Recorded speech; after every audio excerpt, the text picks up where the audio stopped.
ভাইয়া কত বছর যাবত এই খামারের সাথে আছেন? আমি 2012 সাল থেকে আমি খামারে জড়িত আর কি। আচ্ছা, কৃষির তার উপর আগে কি করতেন? এর আগেও আমি কৃষির উপর আমার একটা অনেক ছিল, ছোটকাল থেকেই আমি কৃষি নিয়ে একটু করতাম। আচ্ছা আচ্ছা। ফাঁকে লেখাপড়া শেষে একটু এই কৃষিতে আর কি জড়িয়ে গেছি আর কি। প্রিয় দর্শক, এই যে হাস্যোজ্জ্বল মানুষ যাকে আমার সাথে দেখছেন এই মুহূর্তে, সেই ভাইয়ের নাম মুস্তফা জামান। তিনি একজন বলা যেতে পারে যে সফল সমন্বিত খামারি বলা যেতে পারে। কারণ হচ্ছে যে তিনি একই সাথে যেমন ফল বাগান করেছেন, ঠিক তেমনি সবজি বাগান করেছেন, এবং এই ফল বাগান, সবজি বাগান বা বিভিন্ন গাছালির পরিচর্যা করছেন, মাছ চাষ করছেন। এভাবেই কিন্তু তিনি একজন সফল উদ্যোক্তা হয়ে উঠেছেন। কোনো চাকরি করছেন না, এভাবেই কিন্তু তার পরিবারের পুরো ব্যয়ভার তিনি বহন করছেন শুধুমাত্র এই সমন্বিত কৃষি খামার থেকে। কিভাবে তিনি এই কাজগুলো করছেন তার সার্বিক চিত্র আপনাদের সামনে তুলে ধরবার চেষ্টা করব। সবাইকে স্বাগত জানাই আকিস ফিড নিবেদিত দীপ্ত কৃষির আজকের এই পর্বে, পাওয়ার্ড বাই কাজী ফার্মস। সঙ্গে আছি আমি নুসরাত জাহান, থাকুন আমাদের সাথেই। ভাইয়া আসসালামু আলাইকুম। ওয়ালাইকুম আসসালাম। আপনার কথা যদি শুনতে চাই একদম, আমি এই যেই বাগানটাতে এখন দাঁড়িয়ে আছি, এইটা কতটুকু জায়গা নিয়ে? এখানে আমি মূলত প্রায় 3 একর জায়গার উপরে আমি সমন্বিত কৃষি খামার। অন্য কি কি শাকসবজি রয়েছে?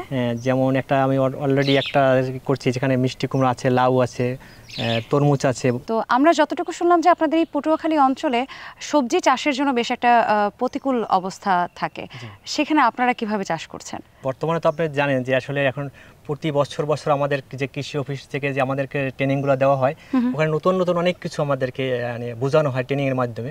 সেক্ষেত্রে আমি যে সবজি গাছ চাষগুলো করছি, ওখানে আমি সব মালচিং পেপারে চাষ করছি। মালচিং পেপারে দেওয়ার মানে হলো যে আপনি এত বৃষ্টি আমাদের এখন এইবার অনেক বৃষ্টি হয়েছে, কিন্তু আমার গাছ মাশাআল্লাহ অনেক সুন্দর আছে। আপনার শুরুর গল্পটা শুনতে চাই, একদম কৃষি কাজের শুরুটা কখন থেকে হয়েছিল? আসলে তো মূলত ছোটোবেলা থেকেই আমি আসলে কৃষির উপর একটা আমার খুব ছিল।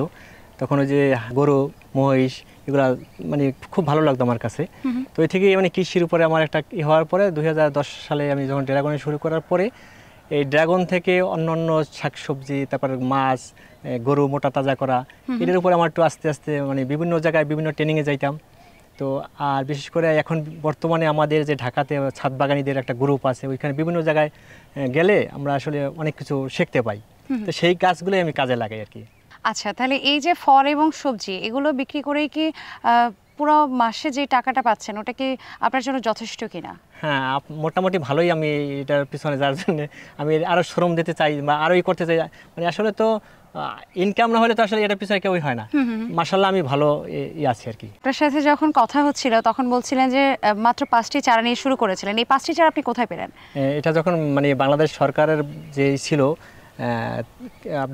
ডক্টর আব্দুর রহিম স্যার, উনি আমাকে 5টা কাটিং দিছিল। কোথা থেকে এনেছিলেন? ঢাকা থেকে, ঢাকা খামারবাড়ি থেকে। খামারবাড়ি থেকে, আচ্ছা। তো সেই 5টি চারা দিয়েছিলেন কেন, মানে তার সাথে পরিচয়টা কিভাবে হলো? সেটা হইলো আমার এর আগে আমি একটা খেজুরের বাগান করছিলাম, সৌদি খেজুরের। তো এই প্রায় ওখানে অনেক টাকা ইনভেস্ট করছিলাম। ওটা আমার ভগ্নিপতির সব কিছু ব্যয় করছে, শুধু আমি পরিচালনায় ছিলাম। এবং তার সহযোগিতায় এই যত আমার এই যে অবদানগুলো শুধু আমার এই যে ভগ্নিপতির। তো উনি ওই যে যখন খেজুর গাছের করছিলাম, বাগানটা করছিলাম, ওই গাছগুলো মারা যাওয়ার পরে আমরা তখন ওই যে খেজুরের বাগান করেছেন এটা বলছেন, সেই চারাগুলো কোথা থেকে পেলেন? এটা আমরা যে বীজগুলো সৌদি থেকে সংগ্রহ করছিলাম। 100-এর উপরে চারা করছিলাম, বাগানে লাগাইছিলাম। তো 7টা গাছে খেজুরও আসছিল, এবং আমাদের দেশে অতি বৃষ্টির কারণে এবং আমি বুঝতে পারিনি তখন শুধু মাটিতে লাগাইছিলাম, যার জন্য এই গাছগুলো মারা গেছে। তখন আমরা ওই যে ঢাকা ওই যে খামার বাড়িতে ডক্টর আব্দুর রফিক স্যারের কাছে পরামর্শ গেছিলাম। তো স্যার আমার এখানে 2বার আসছে। আসার পর যখন আমরা এটা আসলে ব্যর্থ হয়ে গেছি, তখন আমাকে ওই যে স্যারই ওই রহিম স্যারের কাছে থেকে আমাকে সংগ্রহ করে দিয়েছে 5টা ড্রাগনের চারা। আচ্ছা, মানে সৌদি খেজুরের শখ থেকে বাগান করা হলো, সেই বাগানের ব্যর্থতা থেকে আপনার সফল সমন্বিত কৃষি খামার আজকে দাঁড়িয়ে। জি জি। বাহ, মানে ব্যর্থতা থেকেও যে সফলতা আসতে পারে এটা কিন্তু আপনি একটা দৃষ্টান্ত দেখিয়েছেন। ইনশাআল্লাহ এর পিছনে আরো অনেক আছে, যেমন আমাকে অনেক পাগল বলছিল, অনেক কিছু বলছিল, কিন্তু আমি আসলে কারোর কথা লোকজন নাকি আপনি যখন চারাগুলো প্রথম আনলেন নানান রকম নাকি কথা বলতো আপনাকে, সেগুলো একটু শুনবো। আমরা আসলে তখন মানুষে বলতো যে একটা পাগল, ওর দুলাভাইয়ের টাকা আছে, ও টাকাগুলো নষ্ট করতেছে। তো আমি আসলে ওইগুলা তখন দিতাম না। আমি চিন্তা করছি যেহেতু স্যারে বলছে এটা একটা ফল ভালো হবে, তা আমি ওই আমার মতন আমি কাজ করতাম। তো এক সময় যখন দেখা গেছে এরকম ড্রাগন লাগাইছি, 6 মাস পরেই দেখছি এরকম ফুল আসছে, এই যে তখন মানুষও দেখছে কিরে আমাদের দেশে হেজ গাছ বলছে এই যে ড্রাগন গাছ, তাহলে ফুল আসছে, তাহলে মানে এটা অন্য একটা কিছু হইতে পারে। তখন কিছু মানুষ আবার একটু দেখতো চাইয়া, যখন ফুলগুলো ফুটছে তখন আরও সুন্দর সিনাইতে, তখন আবার লোক আসতো, তখন ফল আসছে, ফল যখন পাকছে তখন মানুষ একটু আস্তে আস্তে আশা ধরতে দেখার জন্য যে কেমনে হইতো। তো এইভাবে মানে মানুষের অনেক কথা শুনছি দেখছি, তো অনেক কথা বলছে, পাগল বলছে, অনেক কিছু বলছে, তখন মানে খারাপ লাগলো যে আমি এটা মানুষের আপনি নিরুৎসাহিত হননি? না, আমি আস্তে আস্তে এটা আমি আমার মতন আমি কাজ করতেছিলাম। তো আশা করছি এখন তো মাশাআল্লাহ। প্রথম যখন একটি গাছে ফল এলো তখন গ্রামবাসীর কি কথা ছিল? তখন তো অনেক দেখে যে আসলে কেমনে কি, তো আমি আবার কিছু ড্রাগনের জুস কইরা মানুষকে ফ্রি খাওয়াইছি। আচ্ছা, তো মানুষের আসলে মনে তখন একটাই আসছে যে না আসলে একটা এরকম কোনো ফল, মানে আপনার মাধ্যমে এই এলাকার মানুষজন ড্রাগন কি সেটা চিনলো। জি জি, ব্যাপারটা কিন্তু তাই। আচ্ছা, তো তারপরে আপনার কাছে থেকে আমি শুনলাম যে আপনার কাছে থেকে অনেকে নাকি চারা কিনে নিয়ে বাগান করেছে। এরপরে আমার কাছ থেকে অনেকে আইসা আমার বাগান দেখছে, দেখার পরে অনেকে পরামর্শ নিয়েছে আমার কাছ থেকে। এবং এখন মানে আমি এরপরে আমরা বিভিন্ন গ্রুপ হয়ে গেছে সারা বাংলাদেশে। তো গ্রুপে বিভিন্ন রকম আমি বিদেশ থেকে আমার ড্রাগন, আমার এই বাগানেই 100+ ড্রাগনের জাত। আচ্ছা, এই জাতগুলো আপনি পরে কোথা থেকে সংগ্রহ করেছেন? এগুলো আমার ওই যে আমাদের ফেসবুক যে বন্ধু বান্ধব আছে বিভিন্ন বিদেশে থাকে, ওরা কালেক্ট করছে, ওখান থেকে আমরা আবার কিনে আনছি। তখন আনছি আমি বেশি দাম দিয়ে কিনে আনছি, শখ বিভিন্ন রকম ফুল অনেক সুন্দর সুন্দর দেখতে, বেশি দাম দিয়ে কেনার পরে আমার তো এখন মানে অনেক হয়ে গেছে, আমি আবার কম দামে বিক্রি করি। কি কি রঙের আছে? আমরা তো সাধারণত পার্পল কালারের যেটা হয় একটু গাঢ় গোলাপি রঙের, ওটাই বেশি দেখি। আপনার এখানে কি কি ধরনের গুলো আছে? কালার এখানে হলুদ আছে, লাল আছে, গোলাপি আছে, তারপরে আরেকটা মানে এইরকমই আবার আরেকটা ড্রাগন আছে আপনার এখানে প্যারোলা নামে, এটার উপরে আবার অনেক কাটা, ওটা মানে কাটাগুলো সরানোর পরে তারপরে আপনি ওইটা সংগ্রহ করতে হবে। এবং এটা হলো আমার জানা মতে এই ড্রাগনটাকে আপনি ইউরোপের কোন দেশ থেকে এনেছেন? আমি আসলে আনিনি, এটা আমার এক ফ্রেন্ড আনছে সিঙ্গাপুর থেকে। এই ধরনের ড্রাগনগুলো বেশি ইউরোপিয়ান অঞ্চলগুলোতে দেখা যায়। ও আনছে, ওখান থেকে আমাকে যে কাটিং দিছিল, ওই কাটিং থেকে আমি আরে আকিস ফিড আইছে এবার ঠেকাইবো কে শুনি। বাজারে এলো আকিস ফিড, বাড়বে খামারের লাভ, রেজাল্ট হবে হিট।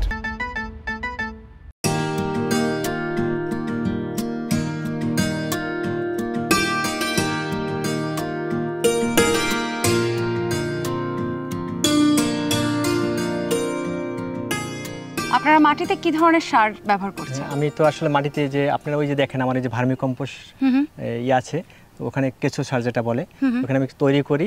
আমার যে গরুর যে এইগুলো গোবরগুলো হয় ওখানে নিয়ে রাখি, ওখান থেকে কেঁচোর মাধ্যমে আমি সার উৎপাদন করি, আর ওই সারটাই আমি আমার গাছের। আচ্ছা, মানে নিজের প্রস্তুতকৃত ভার্মি কম্পোস্টই আপনি এই গাছে ব্যবহার করছেন।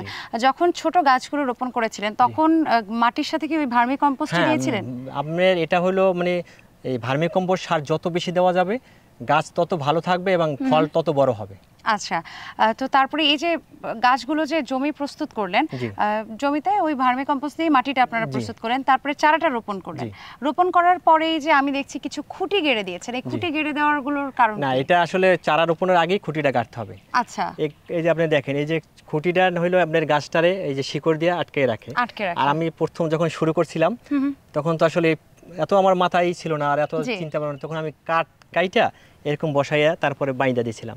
তো যখন ফুল আসছে ওই গোড়া পয়সে গেছে, একবার পড়ে গেছে, ভারে পড়ে গেছে, তো আমি তখন তো হয়ে গেলাম। আর এই মনে করেন 20 বছরেও আপনার এই কিছু হবে না।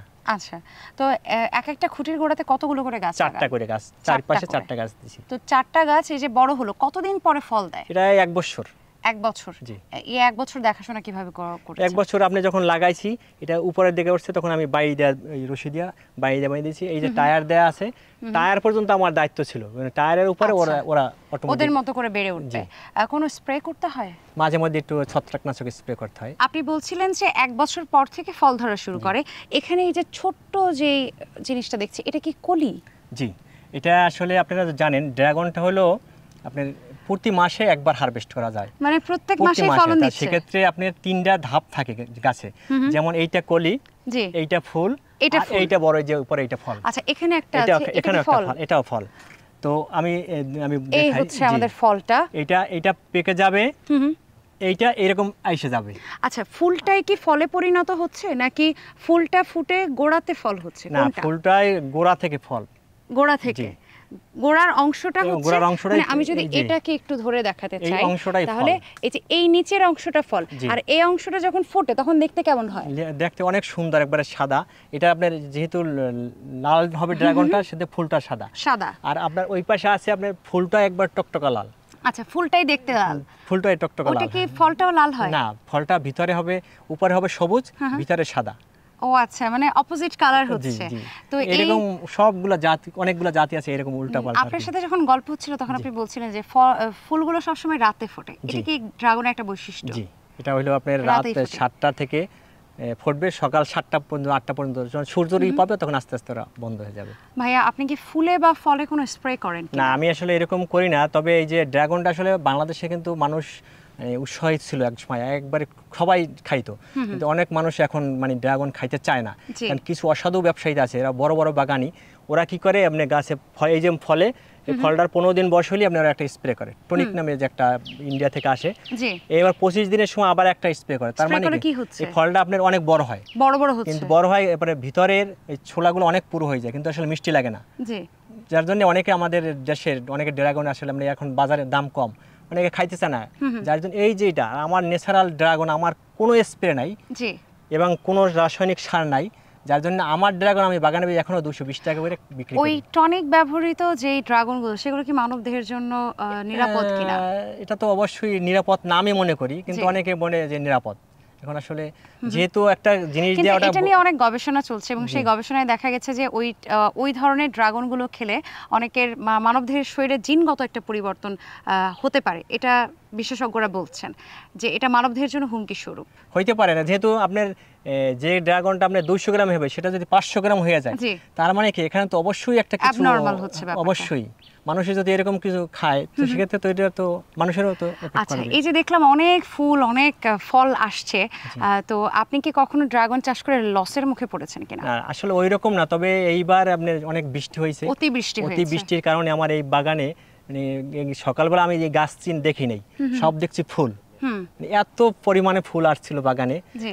আর ওই 2-3 দিন এত বৃষ্টি ছিল যার জন্য এইবার আমার অনেক টাকা লস হয়ে গেছে। আপনি বলছিলেন যে আপনার লক্ষাধিক টাকার মতো জি, জি, জি। লস হয়েছে। লস হয়ে গেছে, মানে এটা আচ্ছা। আমার মানে বৃষ্টিটা না হইলো তাহলে আপনার ঠিক ছিল। এই ফলগুলো কোথায় নিয়ে বিক্রি করেন? আমি আসলে সারা বাংলাদেশে আমার অনলাইন কাস্টমার আছে, এরা কিভাবে?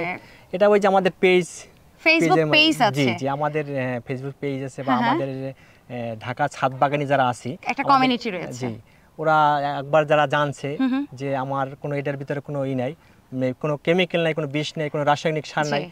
ওরা সবসময় আমার কাছ থেকে কিন্তু।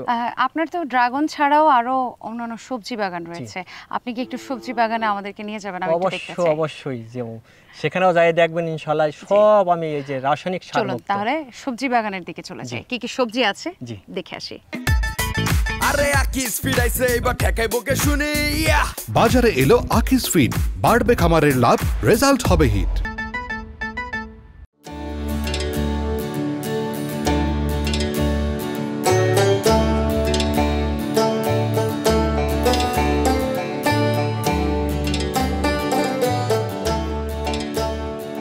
ভাইয়া, যে জায়গাতে বসে আছি আমাদের একদম ডানে বামে মাথার উপরে সব জায়গাতেই শুধু কুমড়ো, এবং আমি দূরে খেয়াল করে দেখছিলাম যে পিছনে অনেক লাউ। জি। এবং সাধারণত যতটুকু জানি যে আপনাদের এই অঞ্চলে মানে পটুয়াখালী অঞ্চলে বেশ সবজি চাষটা প্রতিকূল অবস্থা বিরাজ করে, তো সেইখান থেকে আপনার মাথায় কিভাবে আইডিয়া এলো যে আমি সবজি চাষ করতে পারি? মূলত আসলে আমি, আপনারা যে দেখছেন এখানে আমার ওই পিছনে যে লাউ, জি। এই জায়গাটা আমি গেল বছর মাটি বালু দিয়ে ভরানোর পরে আমি নিজেই ইচ্ছে করে কিছু লাউ লাগাইছিলাম। জি। তো লাগানোর পরে আসলে সবসময় আমাকে কৃষি অফিস সহযোগিতা করে, যেমন ভার্মি কম্পোস্ট টাকা, তারপরে যে নেট ইটি সবগুলোই। তো আমি যখন লাগাইছি গেল বছর, আমি বুঝতে পারি না যে এত লাউ হবে। আচ্ছা। মানে লাউ দেখা মানে আমার ছাড়ে বলছিল যে তার চাকরির জীবনে তার বয়সে সহ সে নাকি এরকম লাউ আর দেখে নাই। মানে ওইটা দেখা ছাড়ে এত খুশি। তো এরপরে আমি মানে এত লাউ হয়েছে, মানে আমার মাথা 2বার করে পড়ে গেছে ভারে ভারে। ভাই, আপনি বলছিলেন যে পুরো জায়গাটা আপনি বালু দিয়ে ভরাট করেছেন, এখানে কতটুকু জায়গা আছে? এখানে আমার 1 একর 10। 1 একর 10। এই জায়গাটাকে আপনি লিজে নিয়েছেন নাকি আপনার না, আমাদের নিজস্ব। নিজস্ব। জি। সাইডেই দেখছি যে মালচিং পদ্ধতিতে আপনি গাছগুলো লাগিয়েছেন, তো মালচিং পদ্ধতিতে করা যেতে পারে, এই বুদ্ধিটা কিভাবে এলো? এটা আসলে আমাদের যে কৃষি অফিস ছাড় নিয়ে আমাদেরকে বিভিন্ন জায়গায় ট্রেনিংয়ে পাঠাইছে, বিশেষ করে চুয়াডাঙ্গা, জয়সর। তো এই অঞ্চলে আপনার এই মালচিং পেপারে আমি দেখে আসছি যে আপনার সবজি চাষ করে। তো ওইখান থেকে আমার মাথায় এটা আসলে আসছে যে ওরা যেভাবে পারলে আমি পারবো না কেন, ওরা যদি বৃষ্টির ভিতর পারে আমিও তো অবশ্যই পারবো। এই যে লাউ কুমড়ো লাগিয়েছেন, অনেকে আছে যে চারা গাছ কিনে নিয়ে আসে, আপনি কি চারা এনেছেন নাকি বীজ? না, আমি বীজ আনছি। তারপরে আমি দেখছি ওখানে আপনার এই যে রংপুরে আমি ট্রেনিংয়ে গেছিলাম, নার্সারির উপর ট্রেনিংয়ে গেছিলাম। তো ওখানে ওরা ওই যে আপনার ট্রেতে চারাগুলো করে কোকোপিট, ভার্মিকম্পোস্ট সার দিয়া আপনি একটা চারাও মিস যায় না। তো আমি ওখান থেকে ওই দেখার পরে আমি ওখান থেকে আবার ওই ট্রে নিয়ে আসছি। তো ট্রে নিয়ে আইনে আমি আমার নিজেই আমার চারাগুলো করছি। আচ্ছা, চারাগুলো করার পরে ট্রেতে আপনার চারা অনেক সুন্দর হয় এবং এই চারাগুলো আপনারা দেখেন অনেক সুন্দর, খুব স্বাস্থ্যবান। তো ট্রেতে এই জন্য আমি শিখে আসছি, আমি নিজে আবার এটা কাজে লাগাইছি। তারপরে ট্রেতে কতদিন বয়সী ট্রে থেকে কতদিন বয়সী চারাগুলো আপনি জমিতে দিলেন? 12 থেকে 15 দিনের ভিতরে আমি চারাগুলো বসাই দিয়েছি। তো আপনি বলছিলেন যে লাগানোর বেশ অল্প সময়ের মধ্যেই ফল দেওয়া শুরু করে। তো এই গাছগুলো থেকে আপনি কতদিন পর্যন্ত ফল সংগ্রহ করবেন? 3 মাস। যেহেতু হাইব্রিড, যার জন্য একটু তাড়াতাড়ি শেষ হয়ে যায় আর কি। লাউ এবং কুমড়ো 3 মাস আপনি তুলতে পারবেন। তুলে সেগুলোকে আপনি বাজারজাতকরণ করছেন কি এই আশেপাশে? জি, এখন অলরেডি আমি হারভেস্ট শুরু করে দিয়েছি আর কি। আমার এখান থেকে পাইকারি এসে নিয়ে যায়। পাইকারি এসে এখান থেকে নিয়ে যাচ্ছে। কি রকম দাম দিচ্ছে? মানে আমি কুমড়া কেজি হিসেবে বিক্রি হয় 45 টাকা কেজি। আর লাউ হলো যে 45-50, মানে লাউর বাজারে একটা আপ ডাউন হয় আর কি। এই যে বাঁচাগুলো দিয়েছেন, নেটগুলো দিয়েছেন বা খুঁটিগুলো দিয়েছেন, এর পুরো জায়গাটা জুড়েই তো আপনাকে দিতে হয়েছে। কত খরচ পড়েছে? এখানে আমার প্রায় 1,80,000 টাকা খরচ হয়েছে।